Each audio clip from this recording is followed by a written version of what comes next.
Man, growing up, I was always known as a dancer. I was a dancer in church, mime dancer. I was always a person battle dancing in the hallways at school, at parties, get just, in there doing a little something. So I was happy I was able to incorporate that into my career and actually reach people. I didn't think it was going to do as big as it did, but being able to do it, have fun, have patients come find me, make me more comfortable and share with me. And it opened a different picture for dentistry for me. So my thing is, a lot of people are definitely scared to come to the dentist. They haven't been in many, many years because they only come when they have issues. And by that time, they either need a root canal or an extraction.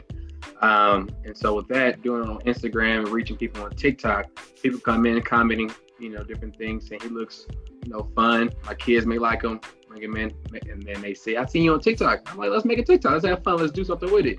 And then whatever they want to do, I end up doing it. And either they post it or I post a few. But definitely have some fun patients who, challenge me a little bit, do some things, and definitely. Hey guys, Dr. Dale here. Really quick before we start this episode, I want to ask you to support our mission by doing one thing. Just subscribe. Subscribe to our YouTube channel or our podcast channel, whichever one you listen to. Just hit that subscribe button. The way our podcasts get out there is by you guys liking it, by subscribing, and of course by sharing as well. So if you do one of those things for us right now, we really appreciate it. We work very hard to make these episodes for you guys. We work very hard to get them out for you guys and just to try to uplift the entire community. So if you can help us out by doing one of those things, subscribe, share, or like every time. I really appreciate it. Love you guys. What is up, fam? I'm Dr. Dale, the author of How to Raise a Doctor Wisdom from Parents Who Did It, the author of Pre-Med Mondays, the author of Black Men and White Coats, the author of the Dr. Doc Children's Series, the author of A Doctor's Guide to Self-Publishing. Go grab your copies. I'm going to put some links below. Go grab your copies. Good stuff. You listen to the Black Men and White Coats podcast, the place where clinicians have the platform to share their stories with viewers and listeners. I say viewers because y'all got to check us out on YouTube. We're trying to get some of these videos out like you. So happy to share stories with viewers like you. Super excited about today's guest. Before we get into his story and his whole journey and how he got to be where he's at, I want to remind you, pre-meds out there, we're paying for MCATs. We're paying for MCATs. Take advantage. We're going to put the link down below, all right? So if you're somebody, you're trying to get to med school, you're about to take the MCAT, hey, we'll reimburse you. We will pay for that test. The money's in the bank. We're good for it. So click that link below. Application will take you 5-10 minutes or whatever. You ain't got to pay for nothing, none of that stuff. We just want to give you guys money to help you along this journey because we know that, hey, some of y'all will benefit from it. All right. So make sure you do that. Everybody, we get a lot of messages about what's coming up, what events coming up, this and that. Get on the email list so we don't have to send all y'all messages one at a time, right? Get on the email list. We're going to put the link down below also. Click it. Get on the email list. That way you'll be staying up to date with everything we're doing, Black Men and White Coats. And of course, the big thing we're super excited about is the summits are about to be back on the way again, right? So we've already got 20 summits planned coming up for this next year, 20 Black Men and White Coats Youth Summits, and more will be coming. So stay tuned. If you ever heard of us coming to your city yet, send us a message. Let us know, all right? We're trying to get out there across the whole country.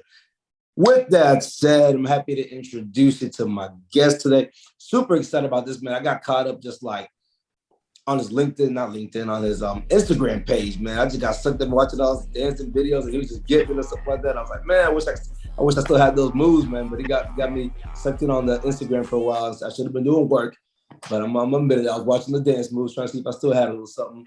But it's my guy, Dr. Justin Sanders. We're gonna get into his story, Dr. Justin Sanders.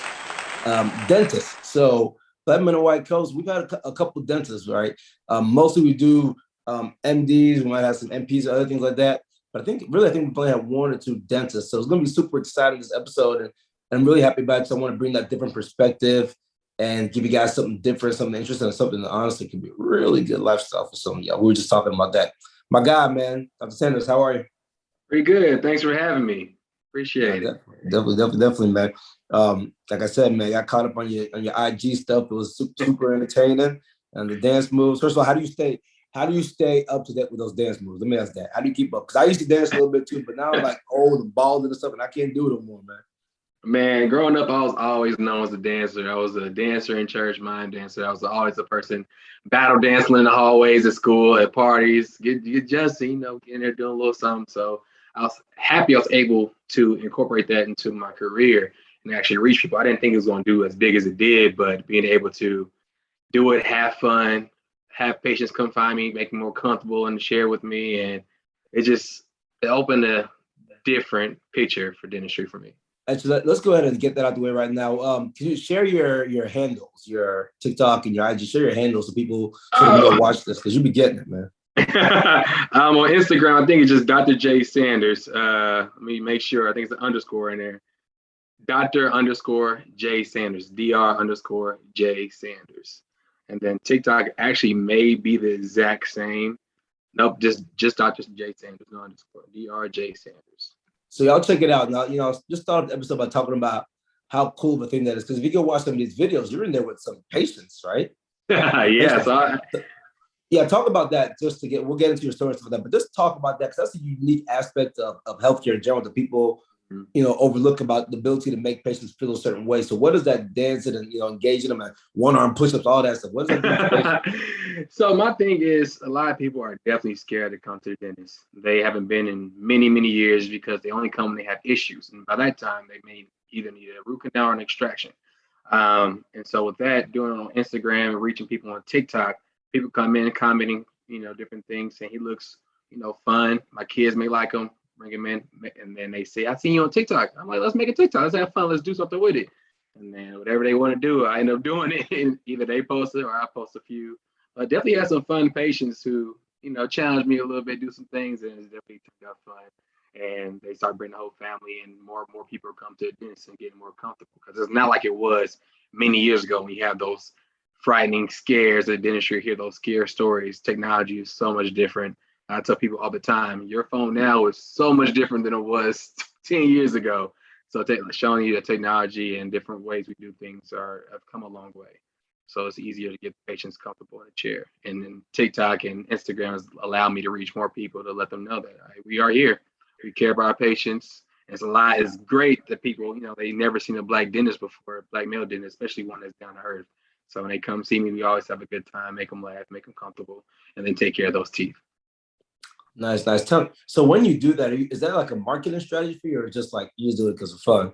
Man, it wasn't. So before I got Dr. Sanders, I was always one making Vine videos or dancing videos, just doing crazy things. So I kind of strayed away, but so I didn't post as much. But then the company was like, well, you should start posting some more things. I was like, nah, I didn't think too much of it. So I had fun with the patients. We had music going, close the room, play their favorite artists. We in there dancing, singing, having fun, making an appointment fun. And then it was like, you should do this trend. Because every trend, you at the house chilling, watching videos, and all of a sudden you hear things coming up, trying to see if you can do it. And they're like, man, I can do this. So I started recording, and then it took off. I was like, okay, I guess it's something I can do. Make it fun. There you go. So the lesson there is, if you want your practice to do well, so you got to learn how to TikTok. But all right, so let's go back to like you said, man. Not very many black individuals, but black men specifically also in the field of dentistry. Thinking of, man, if I'm just really thinking about it, other than the ones that I like met throughout my medical journey, outside of that, man, I probably know like 5 or less. Of course, I know a lot more because I went through, the healthcare system for my education, but excluding those, I don't know very many, right? So first thing I'm curious to know is, what got you into dentistry? Like, say, hey, I want to be a dentist. Because if you're not seeing that around you and such like that, like, what gets you?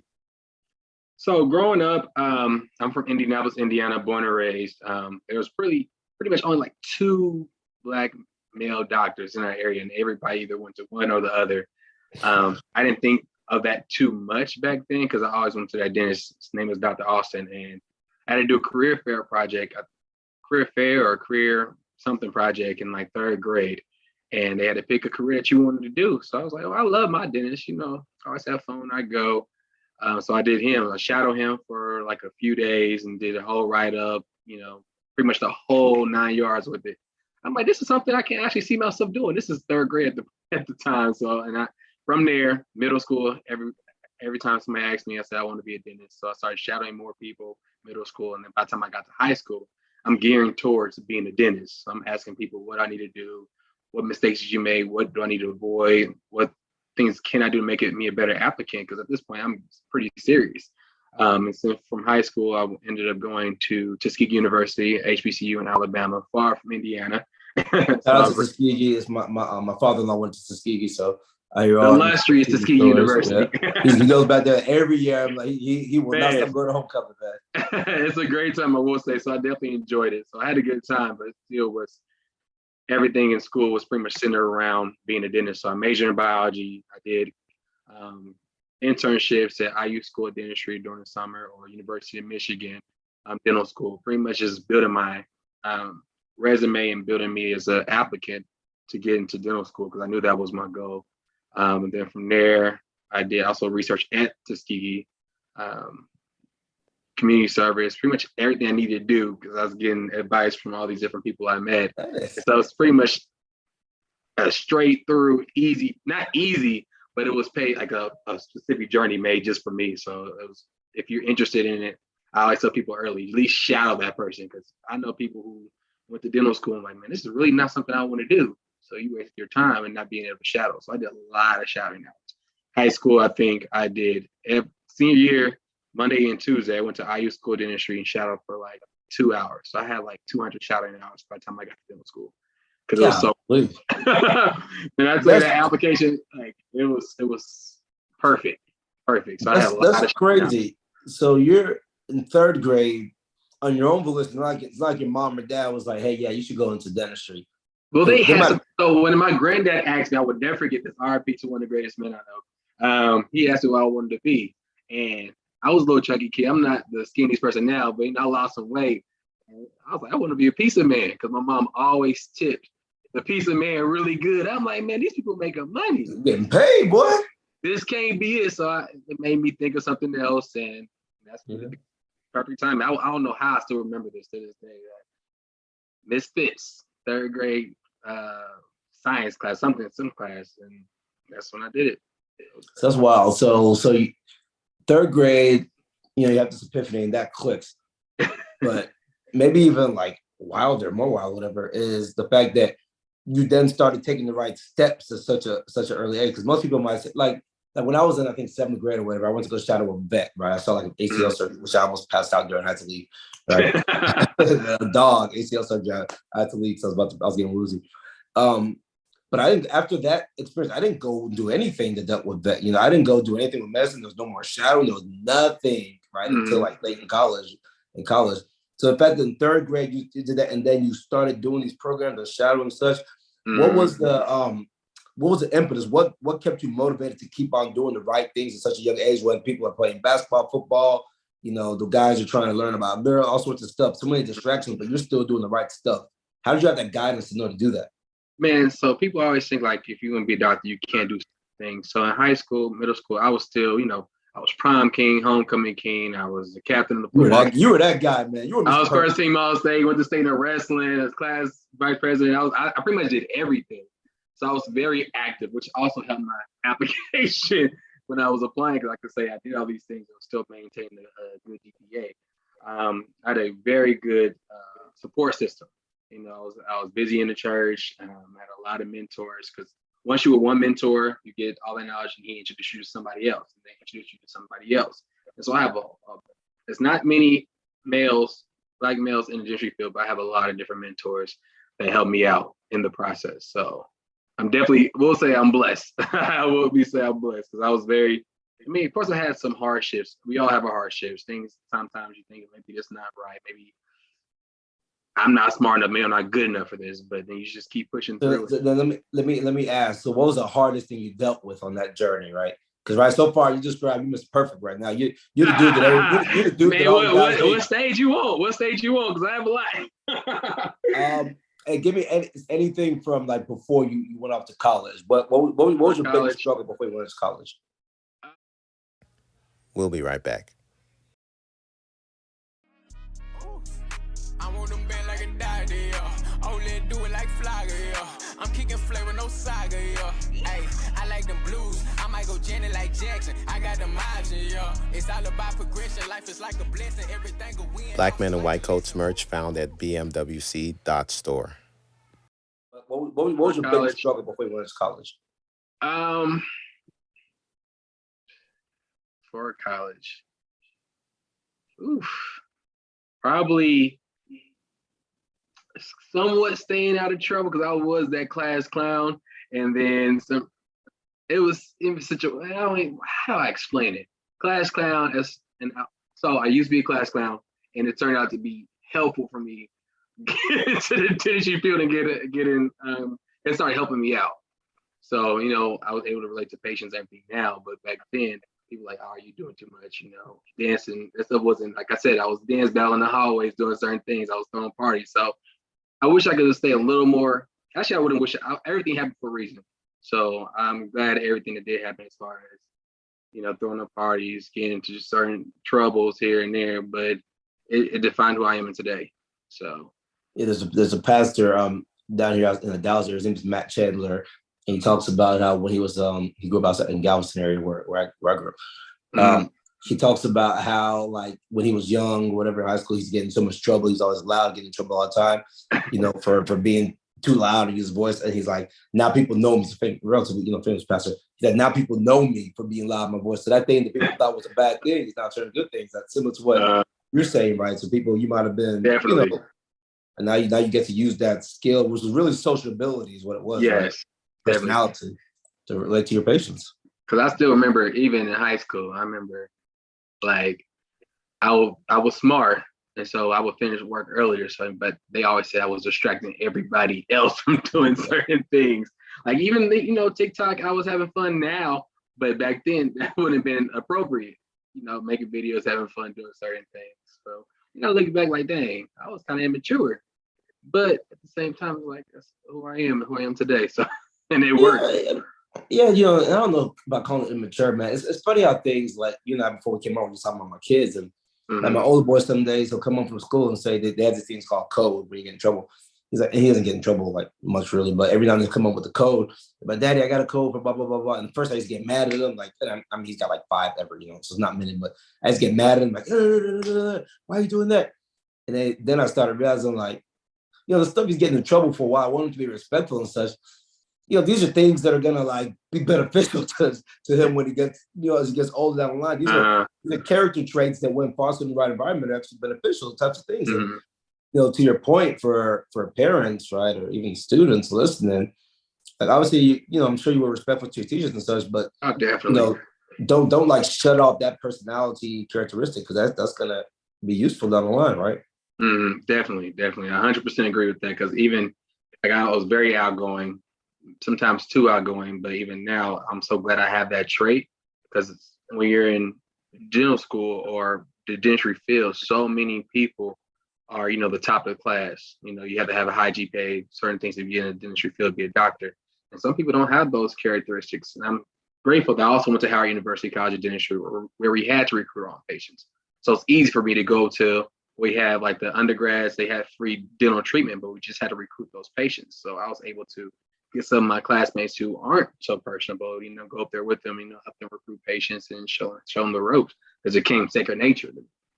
So I was definitely appreciative of that. So it kind of helps. I'm smart. It helps them. Not the smartest, but I kind of knew how to get through school and, take care of my work, learn a lot. And then, as well as being personable, making patients feel comfortable, they're willing to get in my chair. Sometimes that's the hardest thing for them to feel comfortable and continue to do procedure, because sometimes they don't trust a lot of doctors because they feel like they're just money hungry. But if you're able to explain to them what's going on and what they need and how it's important for them to take care of these things, they're willing to do it, because you want to do preventative things than reactive things. Don't come in when you're just in pain, but continuously after we get you out this pain. I like that, staying willing to get in your chair. I like that, General saying.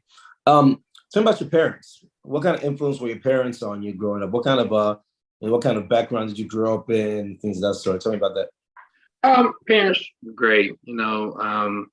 Dad's was real estate agent. My mom's real estate agent. So both of them are real estate. They're very personable as well, big in community.